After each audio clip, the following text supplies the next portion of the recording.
The Senate confirmation hearing of Judge Amy Coney Barrett to fill the vacant seat at the Supreme Court has entered its third day, with both parties now looking past the Supreme Court with one eye on November. After 2 days of hearings and almost 12 hours of questioning, Judge Amy Coney Barrett has portrayed herself as an independent judge without an agenda by failing to provide a preview on how she would rule on key issues like abortion, Planned Parenthood, and Obamacare. At one point, she even held up a blank notepad to the cameras.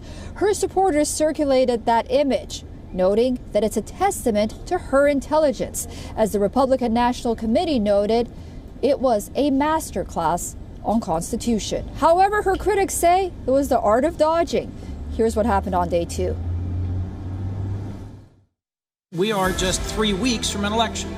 The Supreme Court's going to hear a case. The Senate Judiciary Committee hearing on the confirmation of Amy Coney Barrett for the Supreme Court continues. On day 2 of the hearing, the conservative judge got a chance to respond to questions posed by the Democrats. The marathon questioning session lasted for 11 hours.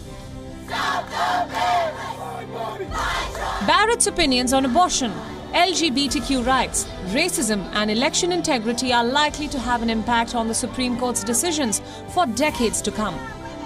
During the high-stakes grilling session, Barrett played safe and chose not to express her personal opinion and even refrained from agreeing or disagreeing with the late Justice Scalia. Democratic vice presidential nominee Kamala Harris painted Trump's pick for the Supreme Court, that is Amy Coney Barrett, as a threat to the Affordable Care Act. Democrats accused Republicans of attempting to invalidate the Affordable Care Act during a pandemic, a time when it is needed the most. Harris posed some tough questions and Barrett chose to not give a straight answer. Prior to your nomination, were you aware of President Trump's statements committing to nominate judges who will strike down the Affordable Care Act? And I'd appreciate a yes or no answer, please.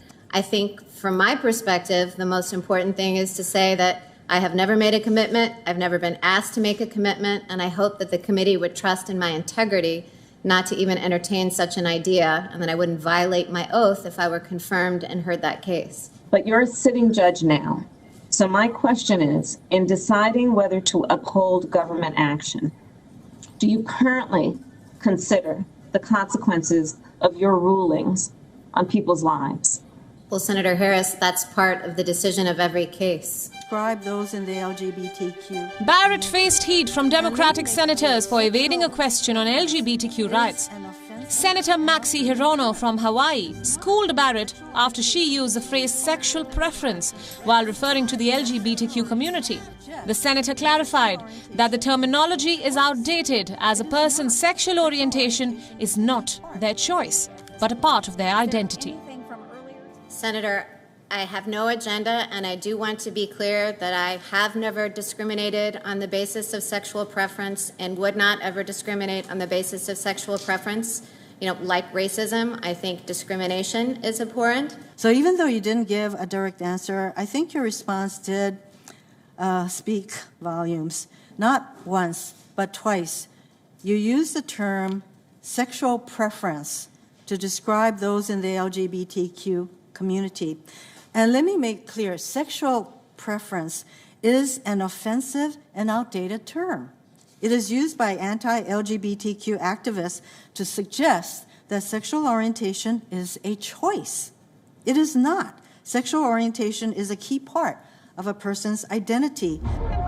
Barrett's nomination is being viewed as a threat to abortion rights in the United States.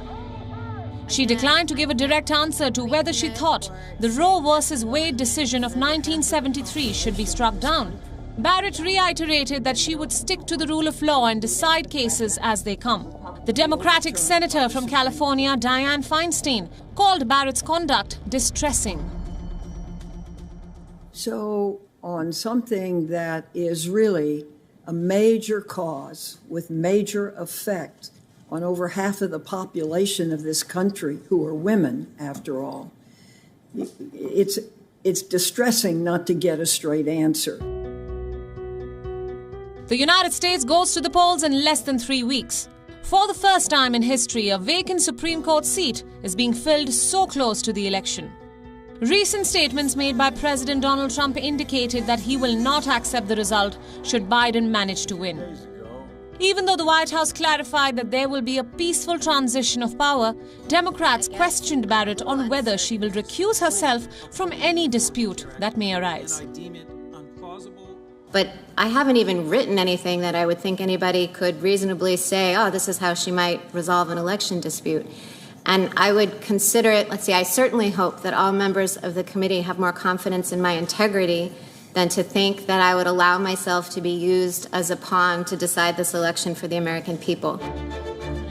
Barrett was also questioned on the issue of racism in the United States.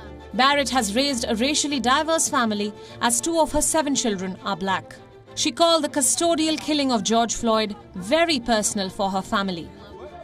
However, she steered clear of reflecting on the historic relevance of racism and did not make any comments on where America stands in terms of racial justice.